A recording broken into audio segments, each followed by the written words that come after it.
Konnichiwa, genki desu ka? Confused? Don't be. All I'm saying is hello and how are you? Welcome to Bookship और मैं हूँ आपकी host Shipra. आप सोच रहे हो कि आज मैं इतने जापानीज जोन में क्यों हूँ? क्योंकि आज के एपिसोड में हम बात करने वाले हैं इकिगाई की, जो कि एक जापानीज फिलॉसफी को रिप्रेजेंट करता है।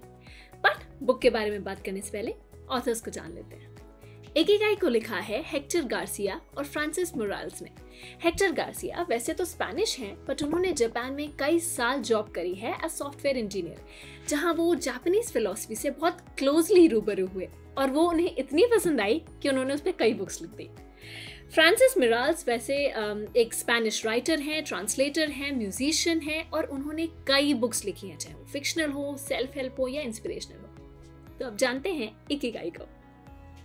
वैसे तो राजेश खन्ना जी ने बताया है कि बाबू मोशाय, जिंदगी लंबी नहीं बड़ी होनी चाहिए, बट अगर आप लंबी जिंदगी जीना चाहते हो, so this book Ikigai talks about the happy and long life. So let's find what Ikigai has to teach us. Ikigai का मतलब क्या होता है? Iki means life and gai means values. इसका लिटरल मीनिंग देखें तो इसका मतलब होता है आपके होने की वजह, आपके सुबह उठने का उद्देश्य, the purpose of your life. अब ये बुक शुरू होती है 5 ब्लू जोन्स को एक्सप्लेन करते हुए। अब ब्लू जोन्स क्या होते हैं? ब्लू जोन्स होते हैं ऐसे एरियाज जहाँ पे life expectancy normal city life से बहुत ज़्यादा होती है। यहाँ पे लोग ज़्यादातर 100 से 115 तक की एज तक जीते हैं। So, इसी शॉकिंग इंफॉर्मेशन और इसी क्यूरियसनेस की वजह से जो बुक के राइटर्स हैं वो जाते हैं इन ब्लू जोन्स में, स्पेशली ओकिनावा जापान में, और वो बात करते हैं हर एक सैनिटेरियन से जिन्होंने 100 क्रॉस किया हुआ है, to find the real reason behind that. मैंने ऐसे कुछ पॉइंटर्स निकाले हैं जो मुझे पर्सनली बहुत पसंद आए and I will start reading them for you.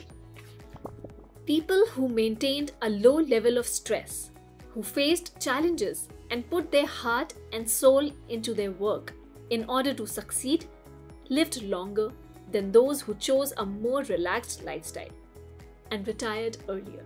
क्योंकि होता क्या है, आप रिटायरमेंट ले लेते हो and then you start losing the purpose of your life. आपका हर एक दिन का अगर टास्क सेट नहीं होगा, एक रीजन फॉर बीइंग सेट नहीं होगा, then you're not going to live a long life. Yeah, here's another one. It is much more important to have a compass pointing to a concrete objective than to have a map. Imagine करो कि आप एक 4x4 के room में हो, right? You're standing in the center of the room and आपको मैंने बोला कि आप एक कॉर्नर में जाओ। When you start moving, मैंने बीच में जाके एक चेयर रख दी। Now what are your options? या तो आप उसको क्रॉस कर सकते हो, या आप उसके अराउंड जा सकते हो, या आप किसी और कॉर्नर पे जा सकते हो, right? Again, you're standing in the center of the room, everything is the same. But this time I am telling you to go straight to the right hand corner of the room. फिर वहाँ पे same होता है, मैं लाके chair रखती हूँ, but this time you have to reach the right corner of the room. What you do? You climb that chair and you move towards it. जो पहला केस था उसमें आपके पास एक क्लियर ऑब्जेक्टिव नहीं था कि आपको कहाँ पहुँचना है, सो आप डिस्ट्रैक्ट हुए, आप डाउटफुल हुए, but सेकेंड सिनेरियो में you knew where you had to go. So you went straight there. There's this concept जो Japanese lesson बोला जाता है, ganbaru, जिसका मतलब होता है to stay firm by doing one's best. मतलब कि जो Japanese हैं वो हमेशा perfection का ट्राई करते हैं, और ये जो परफेक्शन के लिए क्रेव करना है, जो उनको हमेशा बचपन से सिखाया जाता है, जो एक एज अ लेसन उनको टीच किया जाता है, शायद उसी का नतीजा है कि आज जापानीज टेक्नोलॉजी हो, चाहे उनका इंफ्रास्ट्रक्चर हो, चाहे उनके क्राफ्ट्समैनशिप हो, everything is excelling in the world. और शायद यही रीज़न है कि जो जापानीज ताकुमीज हैं या आर्टिसंस हैं, जिनको हम कारीगर बोलते हैं, वो भी एक अलग लेवल ऑफ परफेक्शन को फॉलो करते हैं, जिसके एक फैन स्टीव जॉब्स भी खुद रह चुके हैं।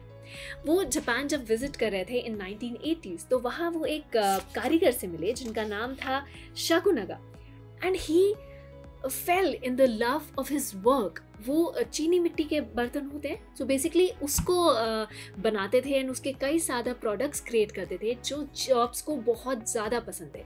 So Japan overall believes in the flow of work, flow of energy, in the flow of routine.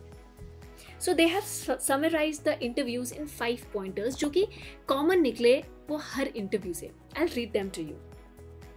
पहला है don't worry. Cultivate good habits.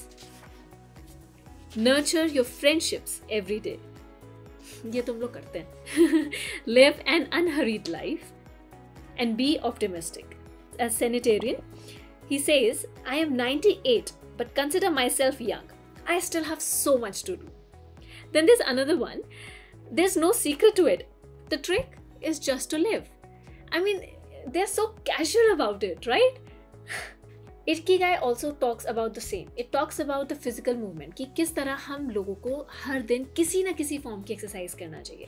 In fact, to make it easier, उन्होंने literally exercises तक draw करके दिए हैं कि please आप करो and do it in the right form. Now there's another interesting concept that they talk about is wabi sabi and ichigo ichii, जो personally मुझे बहुत ज़्यादा intrigue करे. इचिको इचिई बेसिकली बात करता है इम्पर्मानेंस की.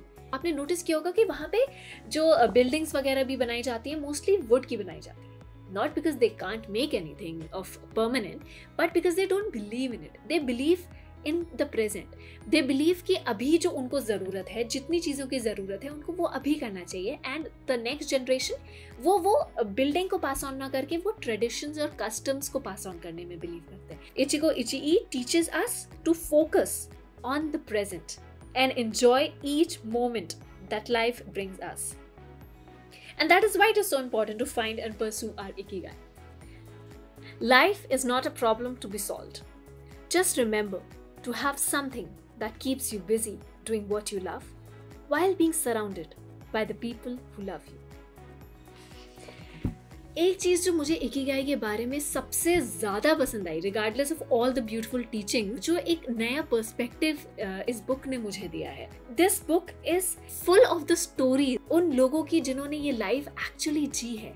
It is their first hand experience. मतलब दिल से कहानी आई हैं, they have lived it in the flash.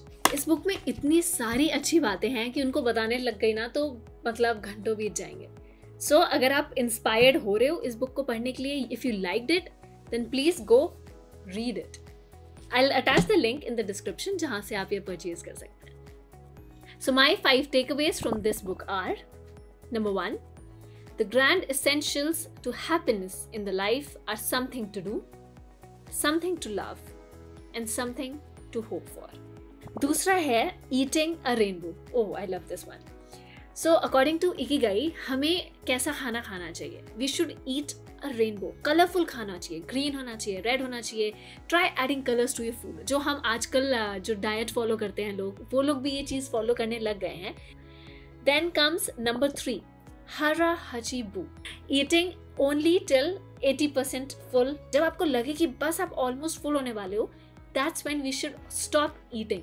ये सही तरीका होता है खाना खाने का. इसको एक और तरह से आप फॉलो कर सकते हैं. बड़े प्लेट्स में थोड़ा सा खाना ले सकते हैं, छोटे स्पून्स को यूज़ कर सकते हैं. Like if you are trying to eat 4-5 things, try कि एक टेबल पे वो सब कुछ साथ में रख दो. इतना सारा खाना देख के क्या होता है, ओवरवेल्म हो जाते हैं और हमें लगता है इतना सारा खाना है हम नहीं खा पाएंगे. Then comes nana korobi ya Oki.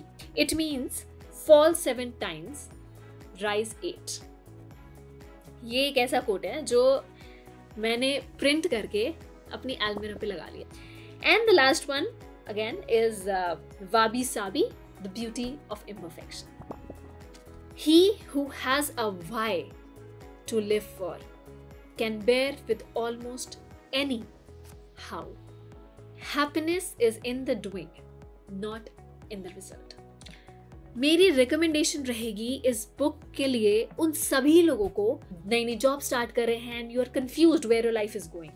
This book will guide you. ऐसी ही और भी बुक्स इकिगाई की तरह हैं. Atomic habits by James Clear and the psychology of money by Morgan Housel. Links are in the description below. So आज के episode में बस इतना ही था. आई होप कि जो मेरे पॉइंटर्स हैं इस बुक के बारे में वो सुन के आप इंस्पायर होंगे और आप ये बुक खुद पढ़ेंगे. Please share it with us in the comment section. अगर आप बुक पढ़ते हैं, आपको क्या बात पसंद आई, क्या कोट पसंद आया, और अगर आप ये बुक ऑलरेडी पढ़ चुके हैं then also share it in the comment section below कि आपका फेवरेट कोट कौन सा है। Thank you so much for watching. अगर आपको ये वीडियो पसंद आया हो so please give us a thumbs up and share करो इस वीडियो को फेसबुक पे, इंस्टाग्राम पे, स्टोरीज में, रील्स में, अपने फ्रेंड्स में, अपने फैमिलीज में, हर जगह पे शेयर करो and subscribe to our channel and hit the bell icon. Bell icon जरूर से प्रेस करना क्योंकि उसी से आपको पता चलेगा कि नेक्स्ट वीक हमारा वीडियो कब आने वाला है। I hope you have a fun reading the books. Take care, पढ़ते रहो, मजे में रहो, ऐश करो। This is Shipra and this is Bookship. Bye bye, take care.